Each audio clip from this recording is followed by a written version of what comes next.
Queridos hermanos, iniciamos la lección divina de este jueves 26 de diciembre en que celebramos la fiesta de San Esteban, protomártir. Por la señal de la Santa Cruz de nuestros enemigos, líbranos, Señor Dios nuestro, en el nombre del Padre, y del Hijo, y del Espíritu Santo. Amén. Señor mío y Dios mío, creo firmemente que estás aquí, que me ves, que me oyes. Te adoro con profunda reverencia, te pido perdón de mis pecados y gracia para hacer con fruto este tiempo de lección divina.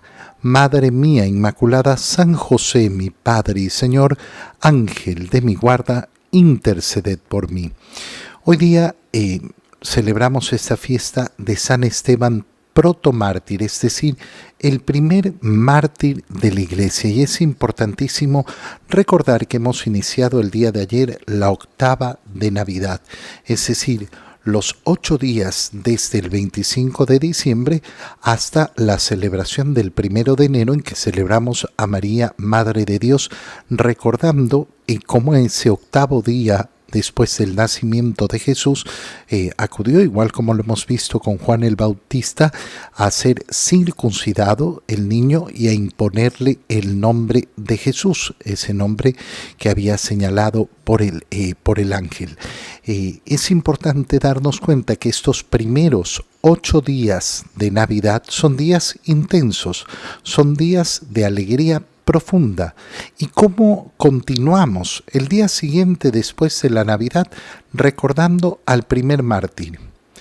Parece absurdo y sin embargo es tan profundo. ¿Por qué? Porque aquel que ha entendido quién ha nacido en Belén está dispuesto a dar la vida por él.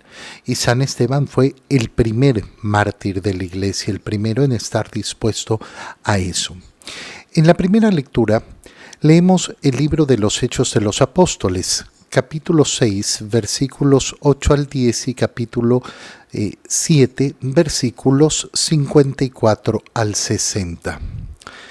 En aquellos días Esteban, lleno de gracia y de poder, realizaba grandes prodigios y señales entre la gente. Algunos judíos de la sinagoga llamada de los Libertos, procedentes de Cirene, Alejandría, Cilicia y Asia, se pusieron a discutir con Esteban, pero no podían refutar la sabiduría inspirada con que hablaba. Al oír estas cosas, los miembros del Sanedrín se enfurecieron y rechinaban los dientes de rabia contra él.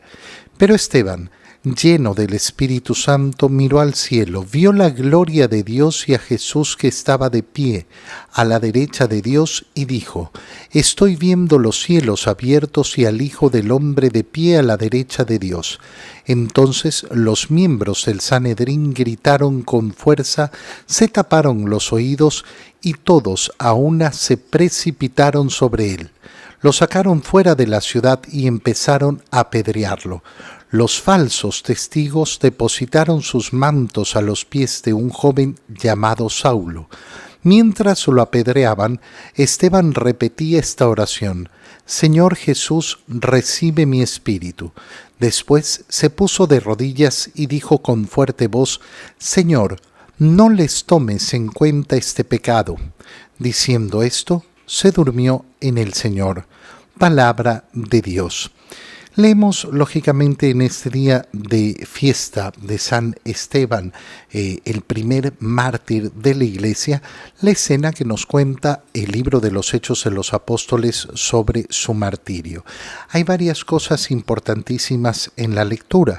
Lo primero es que Esteban ha sido escogido como un diácono, es decir, para servir a la Iglesia, para servir a los apóstoles, sobre todo en las acciones dedicadas a la caridad. Pero no es a lo único que se dedica, sino que, como vemos, está lleno de gracia y poder y realiza grandes prodigios y señales entre la gente. ¿Qué quiere decir esto? Que realiza milagros. Por ese motivo, algunos judíos de la sinagoga de los Libertos, que proceden de Cirene, Alejandría, Cilicia y Asia, se ponen a discutir con Esteban, pero no encuentran palabras para refutar la sabiduría con la que hablaba, a pesar de su juventud, a pesar de la falta de formación que puede tener Esteban. Resulta que nadie puede rebatirlo en la doctrina de la fe. Qué precioso es ver cómo el primer mártir de la Iglesia sabe defender su fe. Eso que tú y yo, cada uno de nosotros, tiene que poder hacer. San Pedro nos ha dicho en su carta que todos, absolutamente todos, tenemos que estar siempre listos a dar razones de nuestra esperanza. ¿Por qué tenemos esperanza? ¿Por qué creemos en la venida del Señor? ¿Por qué creemos en los sacramentos? ¿Por qué creemos en la misericordia de Dios? Yo tengo que ser capaz de explicar mi fe. Por eso la mala formación de los católicos es algo terrible. Y está claro que no todos podemos tener el mismo nivel intelectual. No todas las personas. Hay personas muy sabias que saben muchísimo y que conocen muchísimo, que han estudiado por muchos años y tal vez ni tú ni yo nos podemos dedicar a esa altura del estudio.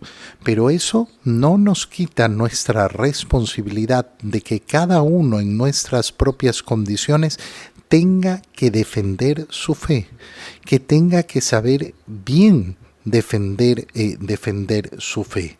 No podían refutar la sabiduría porque hablaba inspirado por Dios. Y al oír estas cosas, los miembros del Sanedrín se enfurecieron. Lo mandan a llamar a Esteban y efectivamente le hacen un juicio donde se presentan testigos falsos. Esta parte la hemos omitido en la lectura de hoy. Pero Esteban, lleno del Espíritu Santo, delante de esos falsos testimonios que se han presentado en su contra, al igual como se presentaron esos falsos testimonios en el juicio de Jesús, mira al cielo y ve la gloria de Dios y a Jesús que estaba de pie a la derecha de Dios y dijo: estoy viendo los cielos abiertos y al Hijo del Hombre de pie a la derecha de Dios. Es decir, se cumple lo que nuestro Señor había prometido a sus discípulos. Decir estas palabras las toman como una blasfemia tremenda, una herejía. Y entonces los miembros del Sanedrín, que es ese consejo de los judíos, gritan con fuerza. Esto indica que ya no necesitan ni siquiera a testigos, que simplemente han escuchado ellos mismos han escuchado la herejía que ha dicho Esteban. Y entonces deciden precipitarse sobre él y matarlo. Lo sacan a la fuerza de la ciudad y empiezan a apedrearlo. Esos falsos testigos que se habían presentado depositan sus mantos a los pies de un joven llamado Saulo. Este episodio se vuelve tremendo entonces también. ¿Por qué? Porque no solo se trata del martirio de Esteban, sino que se trata de la primera aparición en el Evangelio, no en el Evangelio, sino en los Hechos de los Apóstoles, en la vida de la Iglesia, de este personaje que se va a volver tan fundamental. Saulo de Tarso, que se va a convertir en San Pablo.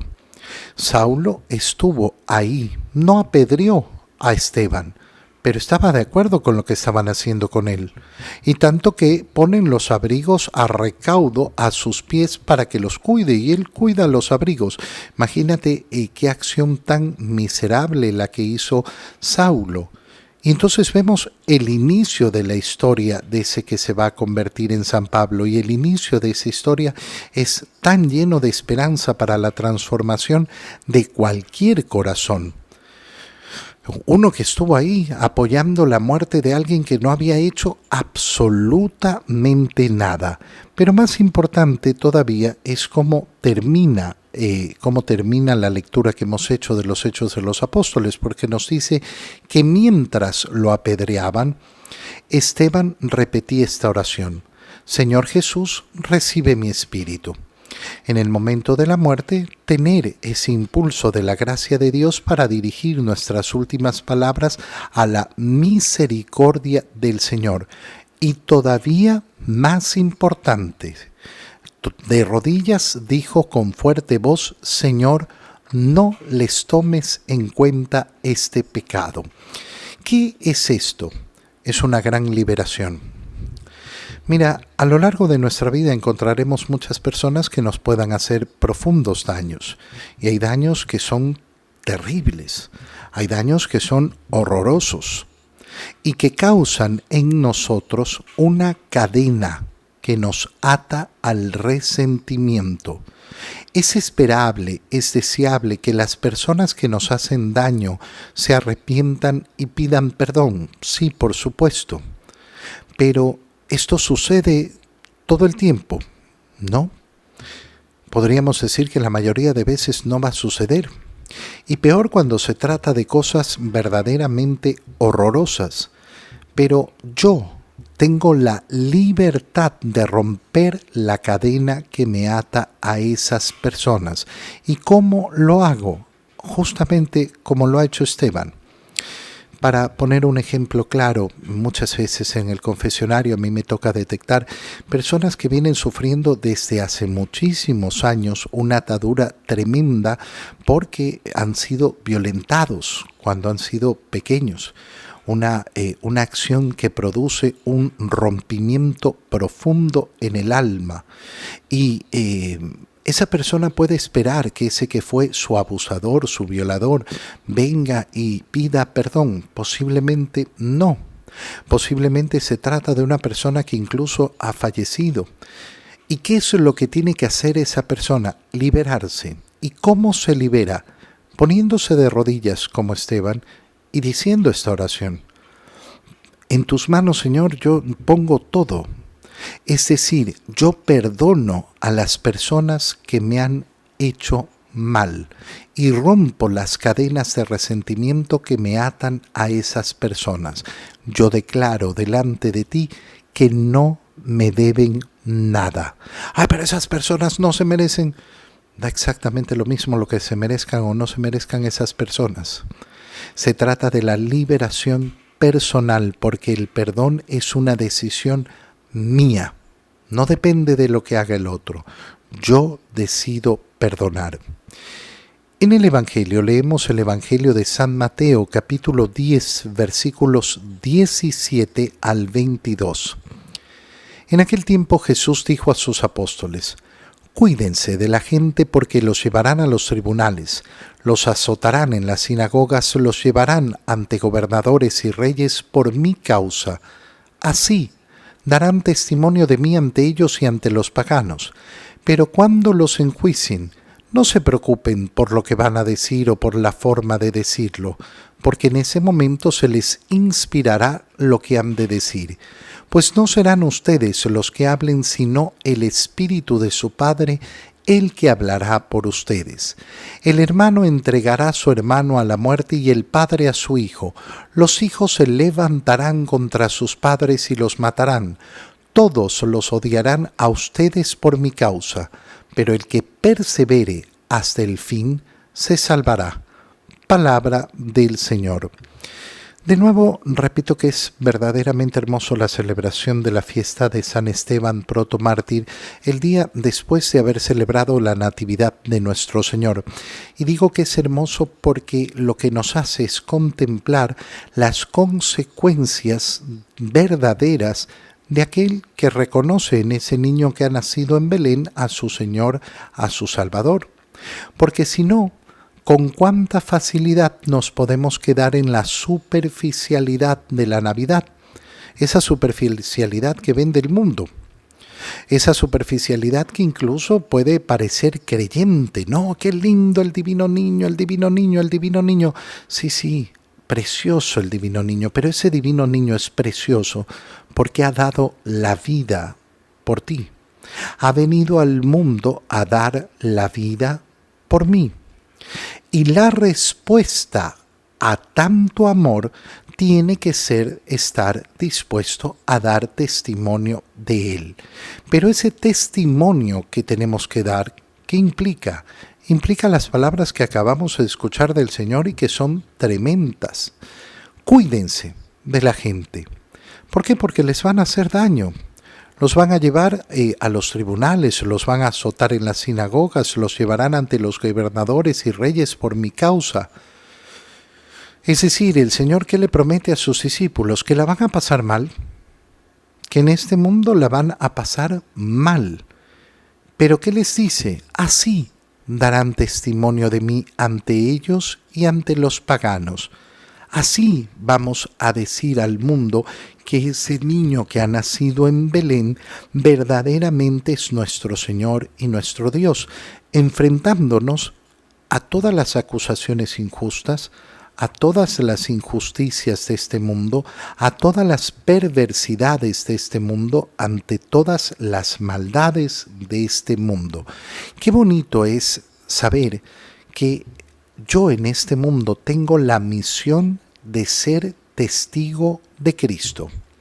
Ser testigo de Cristo, esa es la misión que tengo en esta vida. Y fíjate lo que viene a continuación porque es sumamente profundo y tan importante para nosotros. Dice el Señor, pero cuando los enjuicien, no se preocupen por lo que van a decir o por la forma de decirlo, porque en ese momento se les inspirará lo que han que decir. Reflexiona profundamente sobre estas palabras porque lo que nos está diciendo el Señor es que nosotros no tenemos que andar preocupados de la defensa que tenemos que hacer ante el mundo. No tenemos que andar preocupados de defendernos delante del mundo. Pero, ¿y cuando me acusan falsamente? No tenemos que andar preocupados de buscar cuál va a ser la palabra, cuáles van a ser los razonamientos, cuáles son las explicaciones que vamos a tener que dar delante del juicio del mundo. Ya se nos inspirará lo que debamos decir. Y si el Señor no nos inspira lo que debemos decir, significa que no debemos decir absolutamente nada, como muchas veces va a ocurrir. Hay peleas en las cuales no necesito meterme a dar ninguna explicación, porque justamente ese silencio va a ser el testimonio más fuerte de mi Señor. Porque justamente en la no preocupación, no, es que yo tengo que defenderme y yo tengo que explicar y yo tengo que hacer que todo el mundo entienda. ¿Por qué? ¿Porque el juicio del mundo es el que te va a salvar? No, el juicio del mundo no te va a salvar. Si yo estoy tranquilo en mi conciencia y sé que he hecho bien y me acusan injustamente, entonces, ¿qué es lo que tengo que esperar? Con tranquilidad, la intervención del Señor, y si no llega, quiere decir que el Señor quiere mi silencio. ¿Y qué va a pasar? Que el Señor me va a juzgar, que va a ser exactamente igual lo que va a ocurrir siempre. El Señor sabe quién dice la verdad y quién dice la mentira. Se pueden presentar todos los testigos falsos como en el caso de Esteban, pero al final del día esos testigos podrán engañar al mundo entero, pero no podrán engañar a Dios. ¿Yo qué es lo que quiero? Quiero el juicio del mundo. No quiero el juicio del mundo, quiero el juicio de Dios. Lo que continúa diciendo el Señor es tremendo. El hermano entregará a su hermano a la muerte, el padre a su hijo, los hijos se levantarán contra sus padres y los matarán. Todos los odiarán a ustedes por mi causa. ¿Qué es lo que ha ocurrido con todos los discípulos? Pero el que persevere hasta el fin se salvará. Es decir, que delante de todo lo que nos pueda ocurrir y de todos los males y todas las injusticias y todos los padecimientos que podamos tener en este mundo, las palabras del Señor siempre son las mismas. Persevera. ¿Persevera en qué? En la fe. Persevera en la caridad. Persevera en la esperanza. Persevera en esas 3 virtudes cardinales. Persevera en ellas. ¿Para qué? Para salvarte. Este es el camino que nos ofrece el Señor. Qué bello es hoy día entonces junto a San Esteban decirle al Señor, fortaléceme, Fortaléceme para vivir como tú me has pedido. Te doy gracias, Dios mío, por los buenos propósitos, afectos e inspiraciones que me has comunicado en este tiempo de lección divina. Te pido ayuda para ponerlos por obra. Madre mía Inmaculada, San José, mi Padre y Señor, Ángel de mi guarda, interceded por mí. María, Madre de la Iglesia, ruega por nosotros. Queridos hermanos, que el Señor los bendiga y los cuide en el nombre del Padre, y del Hijo, y del Espíritu Santo. Amén. Que tengan todos un muy feliz día.